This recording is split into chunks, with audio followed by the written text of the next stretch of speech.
Bonjour, je vais lire aujourd'hui La Nuit des Temps de Barjavel. Voilà, c'est un livre, je pense, qui est lu en tout cas en troisième, ça je le sais, peut-être avant. Je sais pas. Donc voilà. Donc La Nuit des Temps de René Barjavel. À André Cayatte, père de cette aventure et inspirateur de ce livre. Je l'ai dédié avec mon amitié. Ma bien-aimée, mon abandonnée, m'a perdue. Je t'ai laissé là-bas, au fond du monde. J'ai regagné ma chambre d'homme de la ville avec ses meubles familiers, sur lesquels j'ai si souvent posé mes mains, qui les aimaient. Avec ses livres qui m'ont nourri, avec son vieux lit de merisier où a dormi mon enfance, et où, cette nuit, j'ai cherché en vain le sommeil. Et tout ce décor qui m'a vu grandir, pousser, devenir moi, me paraît aujourd'hui étranger, impossible. Ce monde qui n'est pas le tien est devenu un monde faux, dans lequel ma place n'a jamais existé. C'est mon pays pourtant, je l'ai connu. Il va falloir le reconnaître, réapprendre à y respirer, à y faire mon travail d'homme au milieu des hommes. En serais-je capable? Je suis arrivée hier soir par le jet australien. À l'aérogare de Paris-Nord, une meute de journalistes m'attendait, avec leurs micros, leurs caméras, leurs questions innombrables. Que pouvais-je répondre? Ils te connaissaient tous. Ils avaient tous vu, sur leurs écrans, la couleur de tes yeux, l'incroyable distance de ton regard, les formes bouleversantes de ton visage et de ton corps. Même ceux qui ne t'avaient vu qu'une fois n'avaient pu l'oublier. Je les sentais derrière les réflexes de leur curiosité professionnelle, secrètement émus, déchirés, blessés. Mais peut-être était-ce ma propre peine que je projetais sur leur visage, ma propre blessure, qui saignait quand ils prononçaient ton nom. J'ai regagné ma chambre, je ne l'ai pas reconnue. La nuit a passé, je n'ai pas dormi. Derrière le mur de verre, le ciel qui était noir devint blême. Les 30 tours de la Défense se teintent de rose. La tour Eiffel et la tour Montparnasse enfoncent leurs pieds dans la brume. Le Sacré-Cœur a l'air d'une maquette en plâtre, posée sur du coton. Sous cette brume empoisonnée par leur fatigue d'hier, des millions d'hommes s'éveillent, déjà exténués d'aujourd'hui. Du côté de Courbevoie, une haute cheminée jette une fumée noire qui essaie de retenir la nuit. Sur la Seine, un remorqueur pousse son cri de monstre triste. Je frissonne. Jamais, jamais plus je n'aurai chaud dans mon sang et dans ma chair. Le docteur Simon, les mains dans les poches, le front appuyé au mur de verre de sa chambre, regarde Paris, sur lequel le jour se lève. C'est un homme de 32 ans, grand, mince, brun. Il est vêtu d'un gros pull à col roulé, couleur pain brûlé, un peu déformé, usé au coude, et d'un pantalon de velours noir. Sur la moquette, ses pieds sont nus. Son visage est mangé par les boucles d'une courte barbe brune, la barbe de quelqu'un qui l'a laissé pousser par nécessité. À cause des lunettes qu'il a portées pendant l'été polaire, le creux de ses yeux apparaît clair et fragile, vulnérable comme la peau cicatrisée d'une blessure.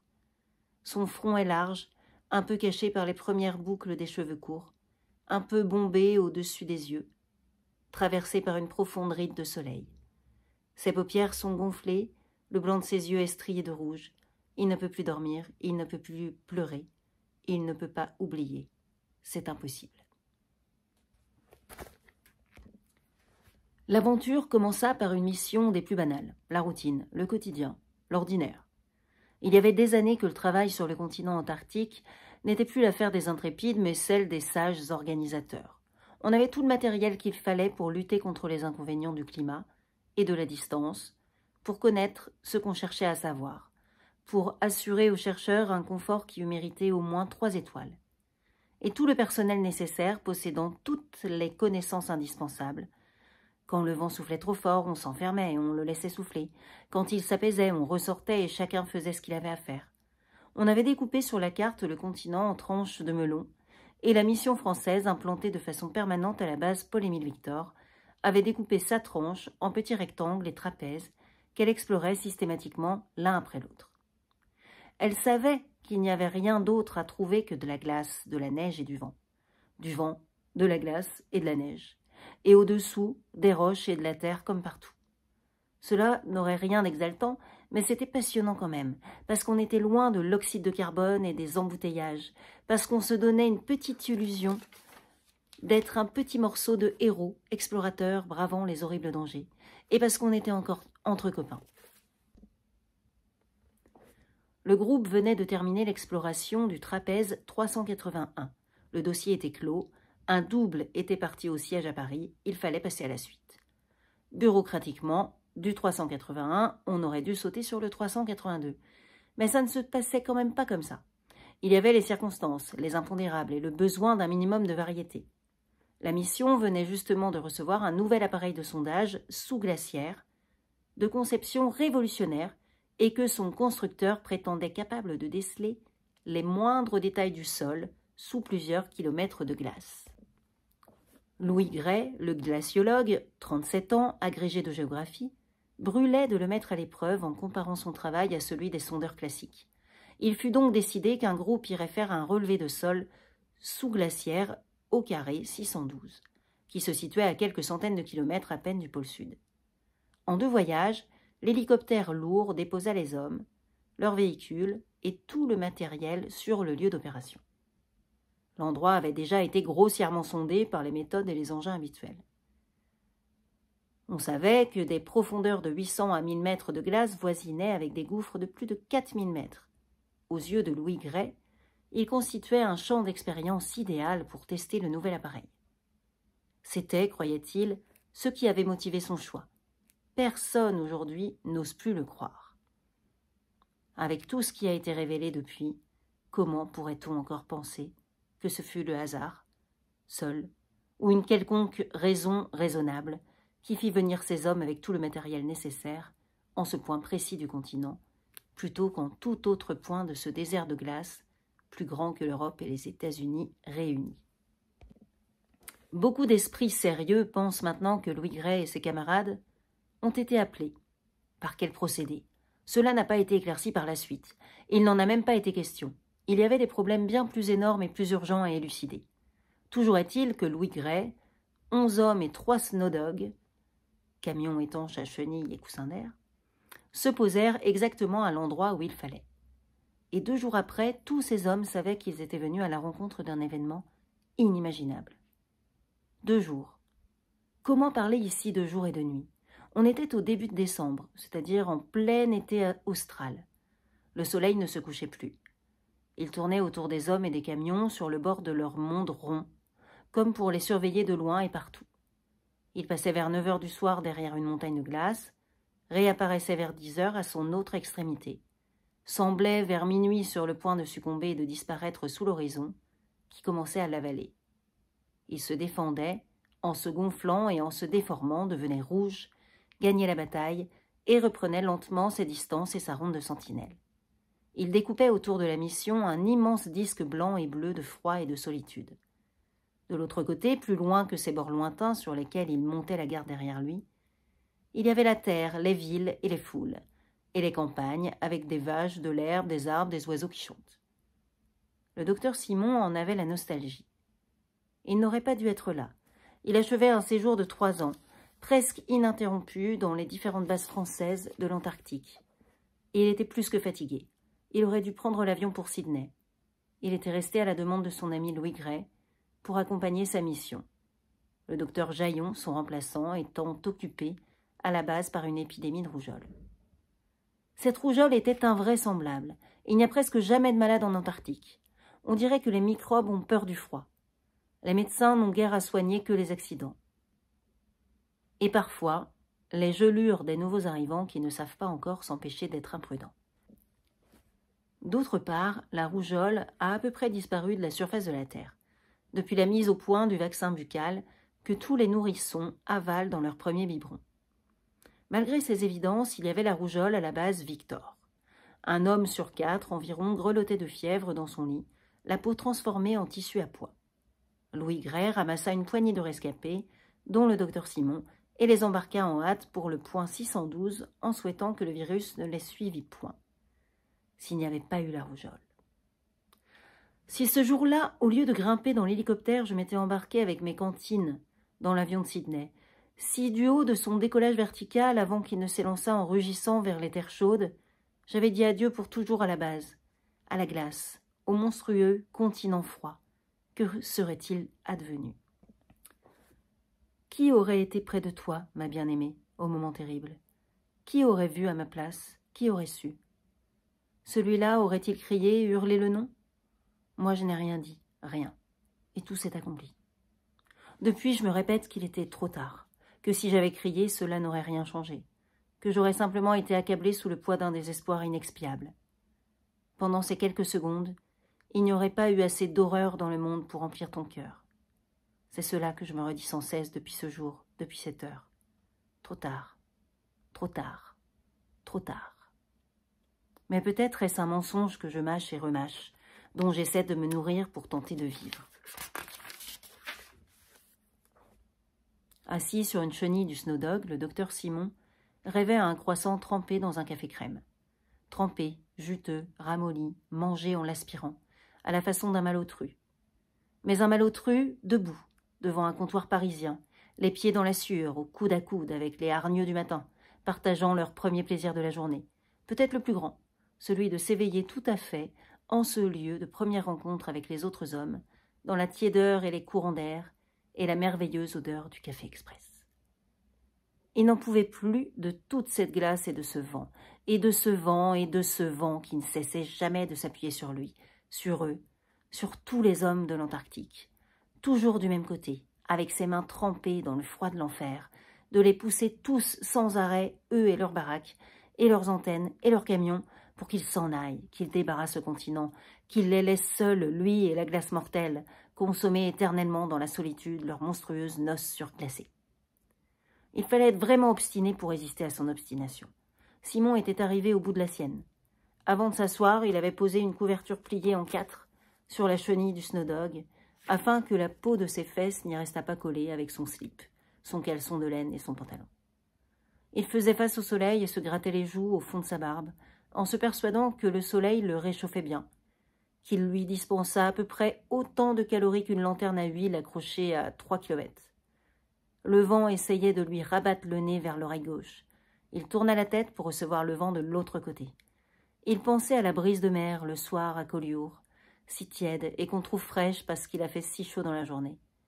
Il pensait au plaisir incroyable de se déshabiller, de se tremper dans l'eau, sans se transformer en iceberg, de s'allonger sur les galets brûlants, brûlants.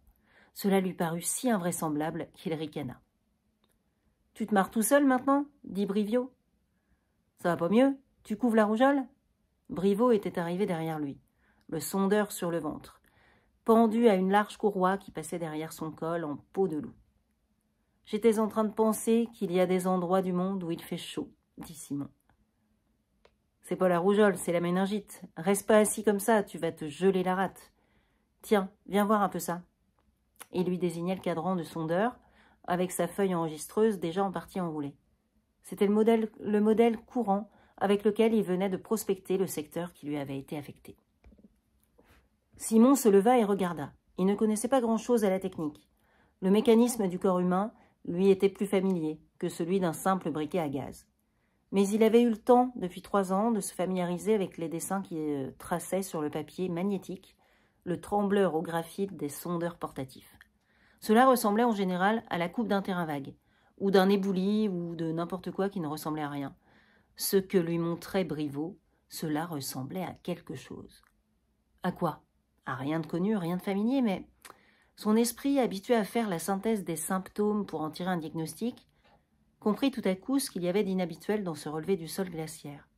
La ligne droite n'existe pas dans la nature brute. La ligne courbe régulière non plus.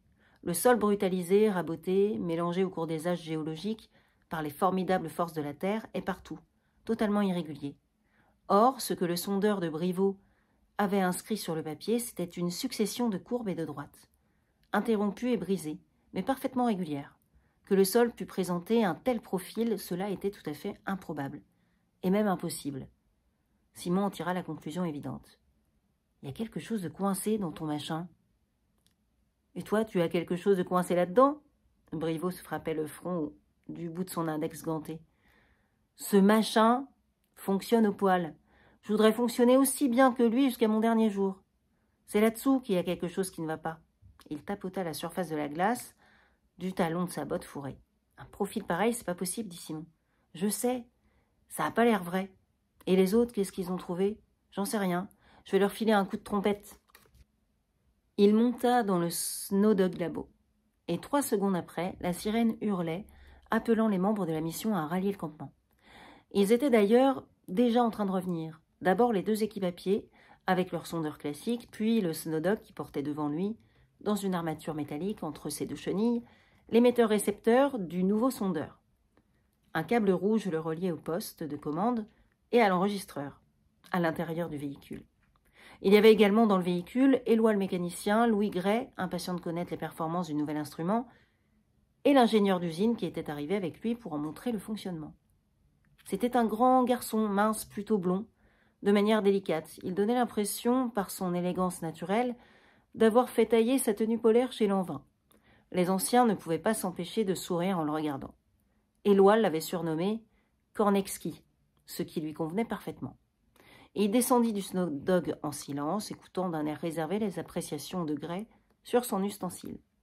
De l'avis du glaciologue, le nouveau sondeur déraillait complètement et n'avait jamais vu même la plus antique ferraille tracer un profil pareil. « Tu n'as pas fini d'être surpris, » dit Briveau, qui attendait près du Snowdog Labo.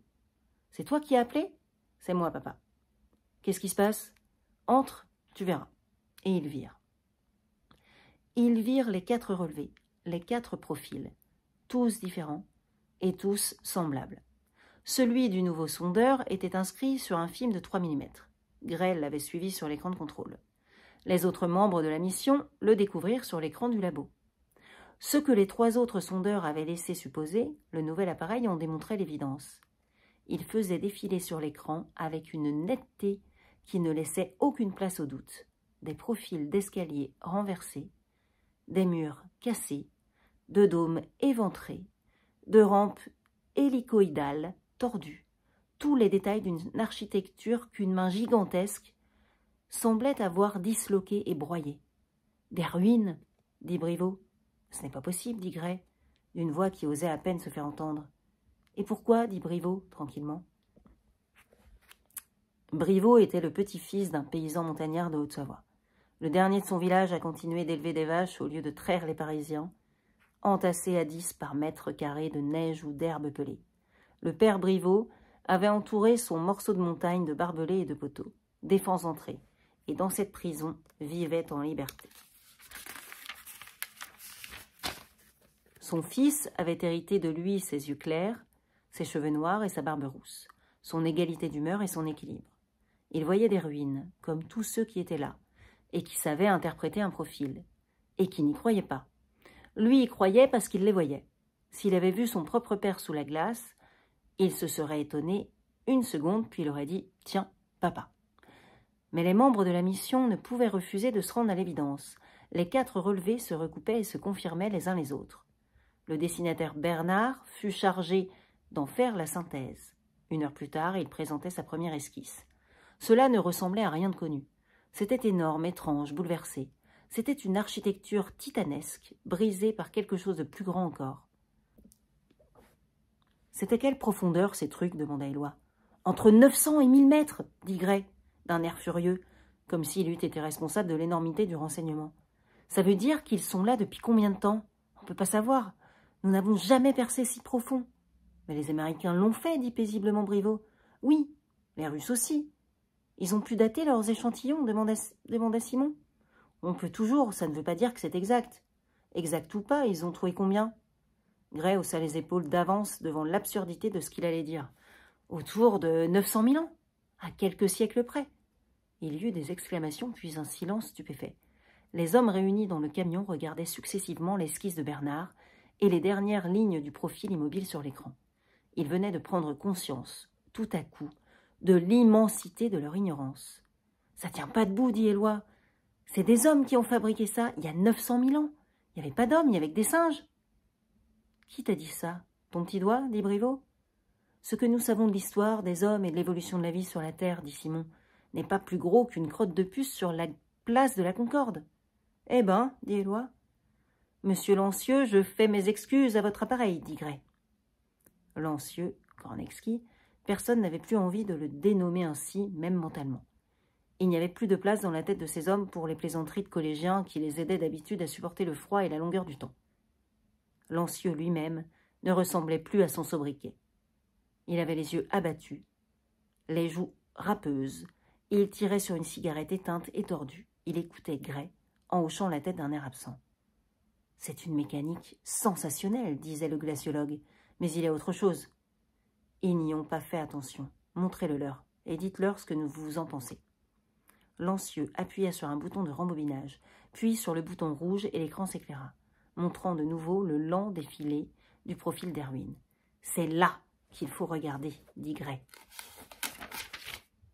Son doigt montrait, en haut de l'écran, au-dessus du tracé tourmenté du sous-sol, une ligne rectiligne à peine visible, finement ondulée d'une régularité parfaite. Effectivement, personne n'y avait prêté attention, pensant que c'était peut-être une ligne de référence, un repère ou n'importe quoi, mais rien de significatif. « Dites-leur, » répéta Gray. « Dites-leur ce que vous m'avez dit, au point où nous en sommes. » « Je préférerais, dit Lancieux d'une voix gênée, faire d'abord une contre-épreuve. Aucun des autres sondeurs n'a enregistré. » Gray lui coupa la parole. « Ils ne sont pas assez sensibles. »« Peut-être, dit Lancieux de sa voix douce, mais ce n'est pas sûr. C'est peut-être seulement parce qu'ils ne sont pas réglés sur la bonne fréquence. » Il se lança avec Briveau dans une discussion à laquelle se mêlèrent bientôt les autres techniciens du groupe, chacun suggérant quelques modifications. Il convenait à son avis d'apporter au sondeur. Le docteur Simon bourra sa pipe et sortit. « Je ne suis pas technicien, je ne mesure pas mes malades, le moins possible. J'essaie plutôt de les comprendre. Mais il faut pouvoir, je suis un privilégié. Mon père, qui était médecin plus tôt, voyait défiler plus de 50 clients par jour dans son cabinet. Comment savoir ce qu'ils sont? Ce qu'ils ont. 5 minutes d'examen, la pince à perforer, la carte, la machine à diagnostic, l'ordonnance imprimée, la feuille SS, le timbre payant, coup de tampon, c'est fini. Allez vous rhabiller au suivant. » Il haïssait sa profession telle que lui et ses confrères étaient obligés de l'exercer. Quand l'occasion s'est présentée pour moi de venir ici, il m'a poussé dans le dos de toutes ses forces. « Vas-y, vas-y, tu auras une poignée d'hommes à soigner, un village, tu pourras les connaître. » Il est mort l'année dernière, épuisé. Son cœur l'a laissé tomber. Je n'ai pas même eu le temps d'être là. Il n'avait sans doute jamais pensé à se perforer sa petite carte personnelle et à la glisser dans la fente de son médecin électronique. Mais il avait pensé à m'apprendre certaines choses que lui avait appris son père, médecin en Auvergne. Par exemple, à tâter le pouls, à regarder une langue et le blanc d'un œil. C'est prodigieux ce que le pouls peut apprendre sur l'intérieur d'un homme, non seulement sur l'état momentané de sa santé, mais sur ses tendances habituelles, son tempérament et même sur son caractère, selon qu'il est superficiel ou enfoncé, agressif ou introuvable, unique ou doublé, étalé ou pointu, soyeux ou râpeux, selon qu'il passe tout droit ou qu'il fait le dos rond. Il y a le pouls du bien portant et celui du malade. Il y a aussi le pouls du sanglier et celui du lapin. J'ai aussi bien entendu, comme tous les médecins, un diagnostiqueur et des petites cartes. Quel médecin n'en a pas? Je ne m'en sers que pour assurer ceux qui ont plus confiance dans la machine que dans l'homme. Ici, heureusement, ils ne sont pas nombreux. Ici, l'homme, ça compte. Quand Briveau avait quitté la ferme de son père pour faire à Grenoble des études qui le passionnaient, il avait placidement bousculé les programmes et enjambé les étapes. Sorti premier de l'école d'électronique, avec un an d'avance, il aurait pu transformer son diplôme d'ingénieur en un pont d'or vers n'importe quelle grande industrie du monde. Il avait choisi la base Victor, sans pont d'or, parce que, expliquait-il au docteur Simon, son ami, faire de l'électronique ici, c'est marrant. On est à 2 doigts du pôle magnétique en plein va-et-vient, des particules ionisées, en plein souffle du vent solaire et des tas de trucs encore qu'on ne connaît pas. Ça fait une salade intéressante, on peut bricoler. Il écartait les bras à l'horizontale et agitait les doigts comme pour inviter les courants mystérieux de la création à pénétrer dans son corps et à le parcourir. Simon souriait, l'imaginant. Neptune de l'électronique, debout au pôle, ses cheveux plantés dans les ténèbres du ciel, sa barbe rouge plongée aux flammes de la terre, ses bras tendus dans le vent perpétuel des électrons, distribuant à la nature les flux et les influx vivants de la planète mère. Mais c'était dans le bricolage qu'il manifestait une sorte de génie. Ses gros doigts poilus étaient incroyablement adroits, et sa science, associée à un instinct infaillible, lui disait exactement ce qu'il fallait faire. Il sentait le courant comme les bêtes sentent l'eau. Et ses doigts immédiatement lui fabriquaient le piège efficace. 3 bouts de fil, un circuit, 3 grenailles, semi-conductrices, il tordait, assemblait, collait, soudait, une bulle de fumée, une odeur de résine, et ça y était. Un cadran se mettait à vivre. Une arabesque palpitait dans l'épaisseur de l'écran. Le problème que lui posa Lancieux n'en était pas un pour lui. En moins d'1 heure, il avait trafiqué les 3 sondeurs classiques et les équipes repartaient. Ce qu'elles allaient chercher était tellement effarant qu'elles étaient persuadées de revenir bredouille. À part Lancieux, qui connaissait bien son appareil, tout le monde pensait que la petite ligne ondulée était l'effet d'un caprice du nouveau sondeur, un fantôme, comme disent les gens de la télévision. Le soleil se laissait entamer par la montagne de glace quand ils revinrent. Tout était bleu, le ciel, les nuages, la glace, la buée qui sortait des narines, les visages. L'anorak rouge de Bernard avait la couleur d'une couette. Il ne revenait pas bredouille. La ligne ondulée s'était inscrite sur leurs bandes enregistreuses, sous la forme d'une ligne droite, moins détaillée. Elle avait perdu sa petite frisure, mais elle était là. Et ils avaient bien trouvé ce qu'ils étaient allés chercher. En comparant le relevé et celui de Lancieux, Gray avait pu localiser un point précis du sol sous glaciaire. Il en projeta le profil sur l'écran du Snowdog. Cela semblait représenter un morceau d'escalier gigantesque, renversé et brisé. « Mes enfants, dit Gray d'une voix blanche, là, il y a là. » Il tenait dans sa main gauche un papier qui tremblait. Il se tut, se racla la gorge. Sa voix ne voulait plus sortir. Il frappait l'écran avec son feuillet qui se froissait. Il avala sa salive. Il éclata. « Bon Dieu, merde, c'est de la folie, mais ça existe. Les 4 sondeurs peuvent pas déconner tous les 4. Non seulement il y a des ruines, de je ne sais pas quoi, mais au milieu de cette caillasse-là, à cet endroit-là, juste là, il y a un émetteur d'ultrasons qui fonctionne. Mystère, l'aventure. Allez, continuons. C'est pas vraiment mis sous forme de chapitre.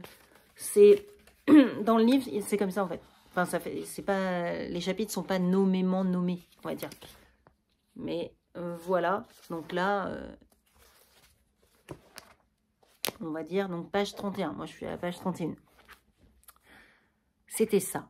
La petite ligne mystérieuse, c'était l'enregistrement du signal envoyé par cet émetteur, qui fonctionnait, selon toute logique, depuis plus de 900 000 ans. C'était trop énorme à avaler, ça dépassait l'histoire et la préhistoire, ça démolissait tous les credos scientifiques, et ce n'était plus à l'échelle de ce que les hommes savaient. Le seul qui accepta l'événement avec placidité, c'était évidemment Briveau. Le seul qui fut né et eût été élevé à la campagne. Les autres, dans les villes, avaient grandi au milieu du provisoire, de l'éphémère, de ce qui se construit, brûle, s'écroule, change, se détruit. Lui, au voisinage des roches alpines, avait appris à compter grand et à envisager la durée. « Ils vont tous nous prendre pour des fous, » dit Gray. Il appela la base par radio et demanda l'hélicoptère pour amener le groupe d'urgence. Mais il avait oublié la rougeole. Le dernier pilote disponible venait de se coucher. « Il y a André qui va mieux, dit le radio de la base. Dans 3 ou 4 jours, on pourra vous l'envoyer. Mais pourquoi voulez-vous rentrer? Qu'est-ce qui se passe? Il y a le feu à la banquise ?» Gray coupa. Cette plaisanterie stupide avait un peu trop servi. 10 minutes plus tard, le chef de la base, Pontaillé lui-même, rappelait très inquiet. Il voulait savoir pourquoi la mission voulait rentrer. Gray le rassura, mais refusa de lui dire quoi que ce fût. « Il ne suffit pas que je te le dise, il faut que je te le montre, dit-il. Sans quoi tu penseras que nous sommes tous tombés sur la tête. Envoie-nous chercher dès que tu pourras. » Et il raccrocha. Quand l'hélicoptère arriva au point 612, 5 jours plus tard, Pontaillé était dedans et fut le premier à sauter à terre. Les hommes de Gray avaient passé ces 5 jours-là dans une excitation et une joie croissante. Fini la stupeur due au premier choc. Ils avaient accepté les ruines, accepté l'émetteur, les avaient fait peur. Leur mystère même et leur invraisemblance les exaltaient comme des enfants qui entrent dans une forêt où des faits existent vraiment. Ils avaient accumulé les relevés et les enregistrements. Bernard, sur les coordonnées fournies par des appareils, travaillait à une sorte de plan cavalier, plein de manques et de parties blanches, mais qui prenait déjà l'allure d'un paysage fantastique, minéral, désert, brisé, inconnu, mais humain. Briveau avait trafiqué un magnétophone et avait accouplé à l'enregistreur du nouveau sondeur. Il obtint une bande magnétique qu'il convia ses camarades à écouter. Ils n'entendirent rien. puis rien, et encore rien.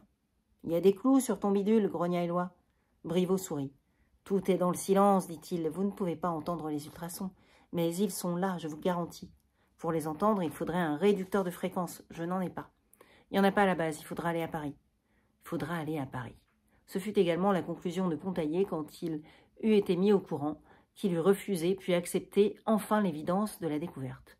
On ne pouvait même pas parler de ça par radio, avec toutes les oreilles du monde qui écoutent jour et nuit les secrets et les bavardages.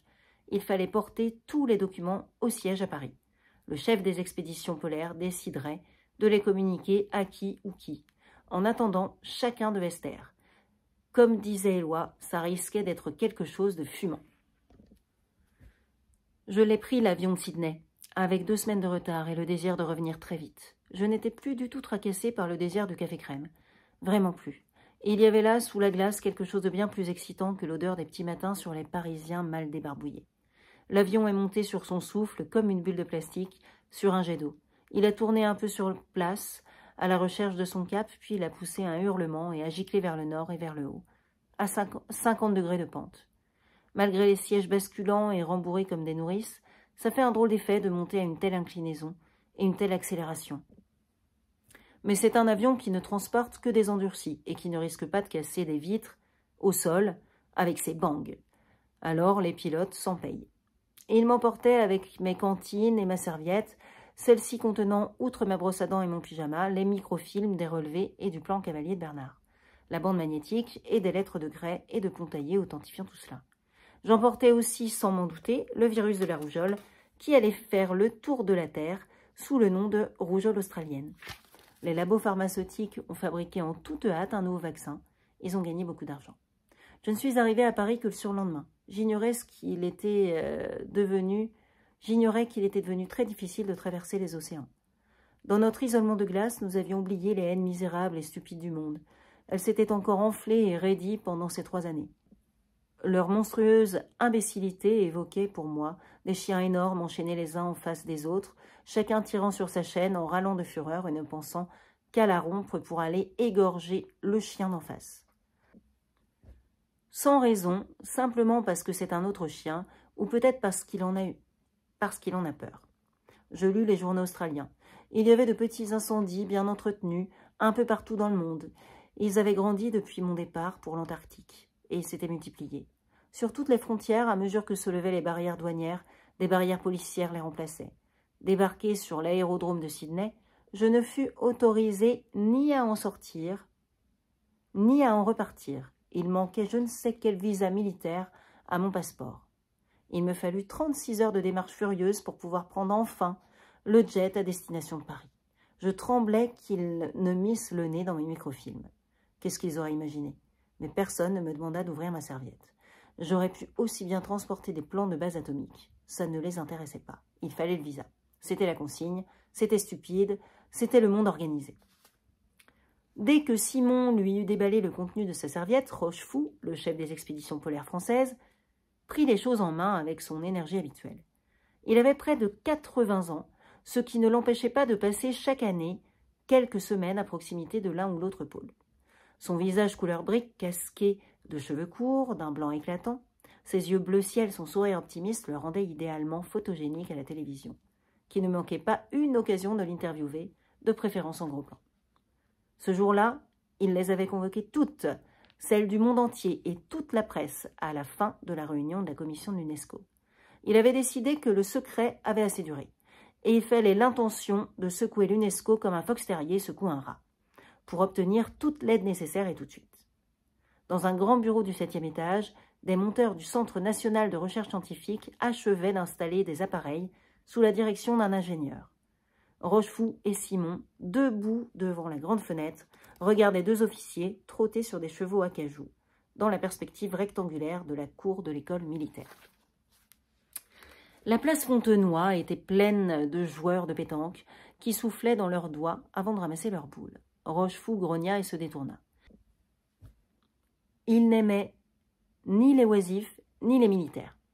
L'ingénieur l'informa que tout était prêt. Les membres de la commission commencèrent à arriver et à prendre place le long de la table, face aux instruments. Ils étaient 11. 2 noirs, 2 jaunes, 4 blancs et 3 allant du café au lait à l'huile d'olive. Mais leurs 11 sangs mêlés, dans une coupe, n'eussent fait qu'un seul sang rouge. Dès que Rochefou commença à parler, leur attention et leur émotion furent uniques. 2 heures plus tard, ils savaient tout, et ils avaient tout vu, et ils avaient posé 100 questions à Simon, et Rochefou concluait en montrant sur un écran un point de la carte qui était projeté. Là, au point 612 du continent antarctique, sur le parallèle 88, sous 980 mètres de glace, il y a les restes de quelque chose qui a été construit par une intelligence, et ce quelque chose émet un signal. Depuis 900 000 ans. Ce signal dit « Je suis là, je vous appelle, venez ». Pour la première fois, les hommes viennent de l'entendre. Allons-nous hésiter? Nous avons sauvé les temples de la vallée du Nil, mais l'eau montante du barrage d'Assouan nous poussait au derrière. Ici, évidemment, il n'y a pas de nécessité et il n'y a pas d'urgence. Mais il y a quelque chose de plus grand. Il y a le devoir. Le devoir de connaître, de savoir. On nous appelle, il faut y aller. Cela demande des moyens considérables. La France ne peut pas faire tout. Elle fera sa part. Elle demande aux autres nations de se joindre à elle. Le délégué américain désirait quelques précisions. Rochefou le pria de patienter et continua. Ce signal, vous l'avez vu sous la forme d'une simple ligne inscrite sur un quadrillage.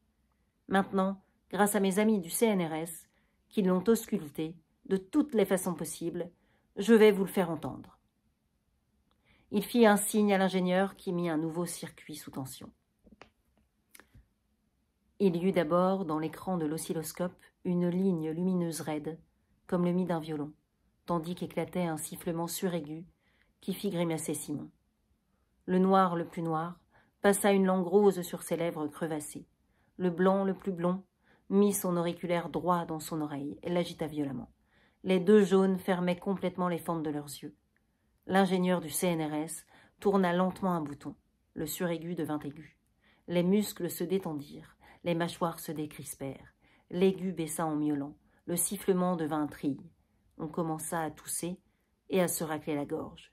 Sur l'écran de l'oscilloscope, la ligne droite était maintenant modulée. Lentement, lentement, la main de l'ingénieur faisait descendre au signal, de l'aigu au grave, toute l'échelle des fréquences. Quand il parvint à la limite des infrasons, ce fut comme une masse de feutre frappant toutes les 4 secondes la peau d'un tambour gigantesque. Et chaque coup faisait trembler les os, la chair, les meubles, les murs de l'UNESCO, jusque dans leurs racines. C'était pareil au battement d'un cœur énorme, le cœur d'une bête inimaginable, le cœur de la terre elle-même. Voilà.